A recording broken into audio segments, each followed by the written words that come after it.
formal, tetapi kemudian ditindaklanjuti melalui pertemuan langsung, di mana Badai menyodorkan draft perjanjian tertulis kepada manajemen saya dan kepada pihak Ben Krispati.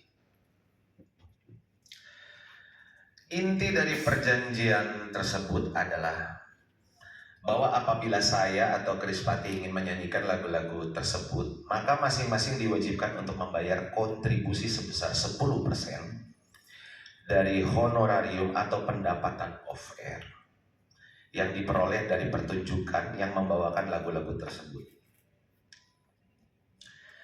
Hal ini menunjukkan bahwa tafsir mengenai adanya kewenangan untuk melarang orang lain, termasuk saya pihak yang punya jasa turut membesarkan dan mempopulerkan lagu, berasal dari saudara Badai sendiri.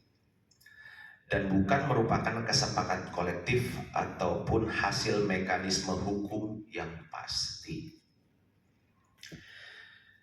Jujur saya secara pribadi tidak pernah menyetujui ketentuan tersebut dan memilih untuk tidak menindaklanjutinya.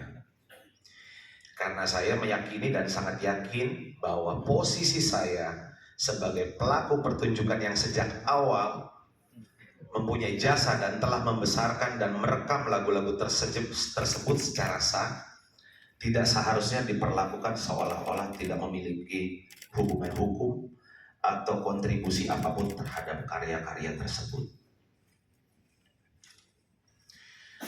Padahal yang mulia majelis hakim yang terhormat, suara saya adalah versi yang masih digunakan dan diperdengarkan di berbagai platform radio, mall, swalayan,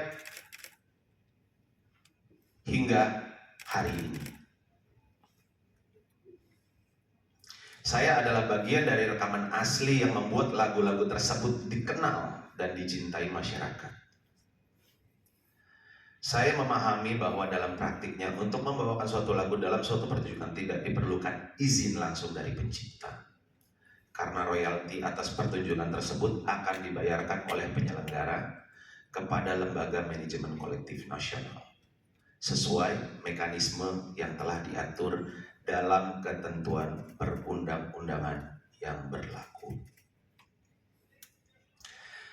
Saya ingin menegaskan sekali lagi bahwa saya sangat menghormati hak dan peran para pencipta lagu. Karena kebetulan yang mulia saya juga menciptakan lagu. Saya juga sangat mendukung keadilan yang layak bagi para pencipta. Karena saya juga seorang pencipta. Namun polemik ini telah bergeser dari ruang keadilan menuju dominasi sepihak, di mana pelaku pertunjukan atau seorang penyanyi seperti saya yang secara sah berkontribusi membesarkan lagu justru bisa dilarang atau bisa dibatasi secara sewenang-wenang oleh pihak yang merasa memiliki hak atas lagu tersebut. Kami para penyanyi sangat menyadari dan sangat-sangat mengakui bahwa keberhasilan kami, karir kami dalam dikenal luas oleh masyarakat tentu tidak lepas dari kekuatan lagu yang kami bawakan, lagu yang diciptakan dengan sepenuh hati oleh para pencipta. Itu harus kami akui. Namun dengan munculnya berbagai persoalan hukum seperti yang banyak teman-teman alami, saya merasa seolah-olah peran dan jasa kami sebagai penyanyi dalam membesarkan lagu dari nol hingga diakui dan dikenal banyak masyarakat, sama sekali seperti tidak diakui jasa kami.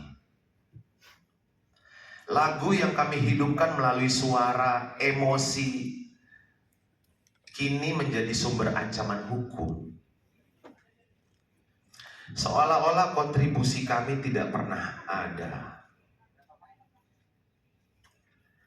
Padahal tanpa kami yang menyanyikan dan mempopulerkannya, lagu-lagu itu mungkin tidak akan pernah mencapai hati publik sebagaimana yang terjadi hari ini.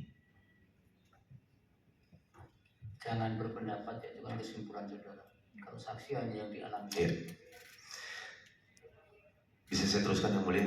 Bisa, tapi waktunya tinggal 2 menit. Saya tidak bisa membayangkan sebagai orang yang turut membesarkan grup musik dan karya-karyanya, saya justru dilarang membawakan lagu-lagu tersebut karena kesenjangan atau permasalahan pribadi antar perorangan. Permasalahan ini kemudian digiring ke ruang publik, di mana pihak-pihak tertentu menggaungkan bahwa untuk membawakan dan mempertunjukkan lagu harus ada izin langsung dari pencipta. Hal ini tentunya sangat tidak adil, terutama bagi pelaku pertunjukan di seluruh Indonesia yang bahkan tidak memiliki hubungan atau akses langsung terhadap pencipta lagu tersebut. Padahal saya sendiri yang mulia, yang juga merupakan pencipta lagu, justru sangat merasa bangga dan terhormat apabila lagu saya dinyanyikan oleh orang lain, termasuk oleh masyarakat luas hingga berbagai daerah di Indonesia. Masalah pribadi di antara individu-individu yang sebelumnya bekerja sama dalam satu karya telah berubah menjadi kekacauan struktural dalam ekosistem musik. Dan hal ini menimbulkan resiko yang lebih besar bahwa para pelaku pertunjukan lain seperti gitaris, pianis, saksofonis, drummer, bahkan backing vokal yang merasa memiliki kontribusi terhadap karya tertentu nantinya dapat berakibat melarang satu sama lain dan menuntut hak secara sepihak. Jika hal ini dibiarkan, ekosistem pertunjukan akan berubah menjadi arena saling membatasi, alih-alih kolaborasi. Saya mengalami langsung bagaimana sebuah tafsir sepihak dari mantan rekan kerja dapat berubah menjadi pembatasan dan ancaman terhadap kebebasan saya sebagai penyanyi. Ini adalah bentuk nyata dari hilangnya jaminan rasa aman untuk melaksanakan profesi secara sah dan merupakan bentuk kerugian konstitusional yang nyata sebagaimana dijamin dalam Undang-Undang Dasar Negara Republik Indonesia tahun 1945. Khususnya hak atas kepastian hukum yang adil serta hak untuk merasa aman dalam menjalani kehidupan sebagai warga negara dan profesional. Hakikatnya, sekali lagi saya ulang yang mulia, hakikatnya hampir semua lagu membutuhkan kerja kolektif, kerjasama dari berbagai pihak. Musisi, penata musik, produser, backing vokal, penata suara, kru, untuk bisa selesai diproduksi dan dikenal publik.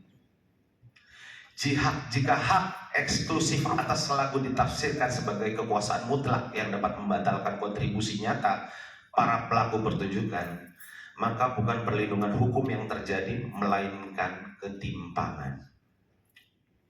Saya berharap Mahkamah Konstitusi berkenan memberikan penafsiran konstitusional yang menjamin kami para penyanyi pelaku pertunjukan dalam kepastian hukum dan perlindungan yang adil, serta menyeimbangkan antara hak pencipta dan hak-hak pelaku yang lain yang telah berjasa dalam menghidupkan karya tersebut.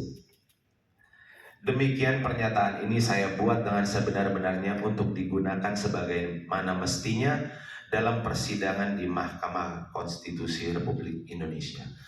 Hormat saya Hendra Samuel Simorangkir atau Simi Simorangkir. Terima kasih yang mulia. Baik, silakan kembali ke tempat. Dilanjut saksi satu lagi, Ibu Lestiani.